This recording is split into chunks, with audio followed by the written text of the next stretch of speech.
Something that has always baffled me about the ways in which men will approach plus size women, and honestly, not only men, this is not only in romantic context.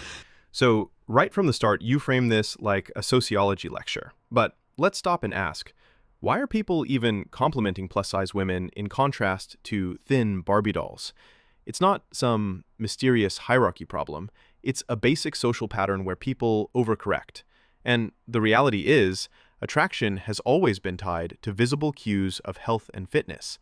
That's not social conditioning. You can argue culture plays a role, sure, but pretending humans evolved to ignore health indicators is rewriting basic evolutionary psychology. And honestly, not only men, this is not only in romantic context. Sometimes just people who are generally complimenting a plus size woman do this too, but a lot of them cannot do it without in the same breath bashing another body type. And this has always really bothered me. I mean, literally, it's in All About That bass, no trouble. I won't be the stick thin Barbie doll. Like, there's an implicit put down of women who are skinny, who are the beauty standard. You say it bothers you, but the thing is, people compliment comparatively because that's how we make meaning. We define beauty in contrast to something else. Humans naturally categorize tall versus short, thin versus thick, fit versus unfit. And let's talk about that phrase, the beauty standard. The standard exists for a reason. It's not random. Studies published in journals like Evolution and Human Behavior show that waist-to-hip ratios and overall fitness are associated with perceived health and fertility. That's simple biology. The fat acceptance movement often ignores that distinction. Beauty standards may evolve, but they're anchored in something real. But let's try seeing this from a different angle. Modern body positivity thrives on opposition. It can't exist without having an enemy. Whether that's the patriarchy, diet culture, or Victoria's Secret models, there always has to be someone to blame. Because if you remove the villain, the movement loses its moral fuel. Who are skinny, who are the beauty standard. And I know that this can feel like subversive or whatever, but it just does not make sense to invoke to a woman who's like certainly definitely aware of that when you just don't need to if your goal is to compliment her. And especially when men do this, when they're like asking plus size women out or trying to communicate that they're interested in them, they will say, oh, I like bigger women. But then they'll usually say, I don't like those stick thin Barbie doll Victoria's Secret models. I've literally had all this said to me word for word. So you're upset that compliments to plus-size women sometimes involve comparison. But isn't that what the body positivity movement does constantly? Comparing itself to toxic beauty culture or skinny privilege? You can't call out the behavior when others do it, then build an entire movement around the same logic. And you take this as evidence of a beauty hierarchy? But maybe it's simpler. Maybe some guys are just awkward. People say dumb things when trying to flirt. It's not a reflection of systemic oppression. Here's where things get complicated. Yes, some men do overcorrect. They signal virtue by rejecting mainstream beauty standards. But that doesn't mean attraction to health or fitness is just social conditioning. Maybe it's not about hierarchy, but about survival instincts that have existed long before TikTok.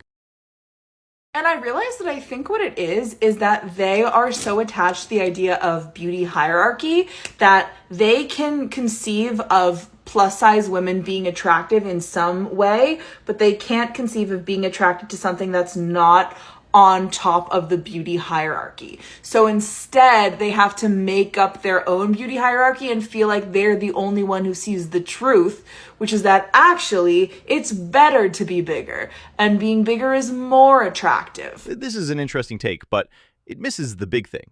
The hierarchy isn't man-made in the sense she means. It's biological with a cultural overlay. People don't invent attraction to certain traits. They respond to signals that have historically correlated with survival. Sure, society defines the details, hair color, fashion, trends, but the foundation is natural selection.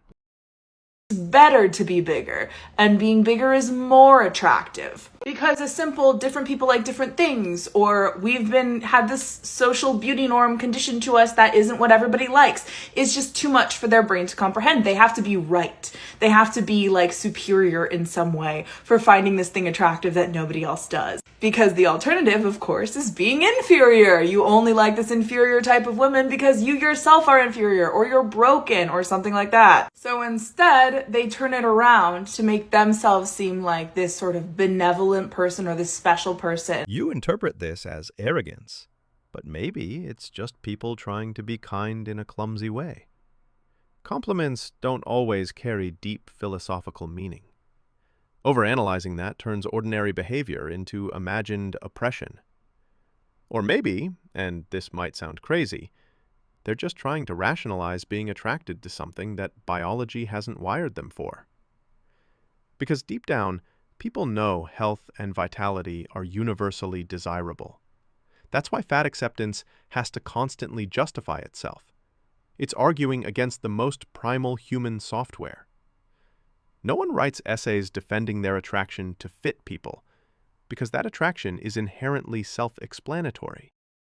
Benevolent person or this special person who can see the beauty in a different type of woman, because that's actually what's objectively more beautiful, not just because they have a different taste or because they're capable of seeing the beauty in many different types of people. And what I think it really speaks to is how deeply embedded hierarchy is in our conception of romantic love, and how finding a good partner says something about you, or finding, whoever you're next to makes you look better if they look better, or worse if they look worse. And so the only way to fight against that is to say, actually, what I like is better, objectively, because they don't want to give up that opportunity of being better. It's all about being better. You can't just have your own thing and march to the beat of your own drum. There has to be some type of hierarchy. You have to be winning. Ironically, by saying that men who like bigger women are clinging to hierarchy, she's reinforcing one herself, the hierarchy of moral virtue.